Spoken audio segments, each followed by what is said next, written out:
গোপালের এক বন্ধুর বাবার শ্রাদ্ধে গোপাল নিমন্ত্রিত হয়ে গিয়েছে।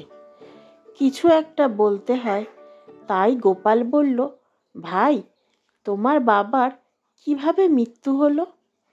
বন্ধু বলল, বেকায়দায় বল্লমের খোঁচা খেয়ে মারা গেছে। গোপাল বলল, কোথায় খোঁচা লেগেছিল ভাই? বন্ধু বলল, চোখের থেকে একটু দূরে। গোপাল বললে, দুঃখ করো না ভাই, তবু তো চোখটা বেঁচে গিয়েছে। চোখে লাগলে যে কি হতো সেটা ভেবেই তো আমি অবাক হয়ে যাচ্ছি। চোখ বলে কথা, ভগবানের অশেষ দয়া যে তিনি চোখটাকে বাঁচিয়ে দিয়েছেন। গোপালের এই কথা শুনে তার বন্ধু অবাক হয়ে তার দিকে তাকিয়ে রইল। যে মানুষটা প্রাণেই চলে গেল, তার যে চোখ বেঁচে গিয়ে কি হলো তা তিনি কিছুতেই বুঝে উঠতে পারলেন না।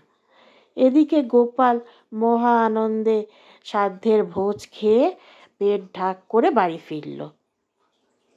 এই ধরনের সুন্দর সুন্দর গল্প শোনার জন্য এখনই আমার চ্যানেলটি সাবস্ক্রাইব করে নিন।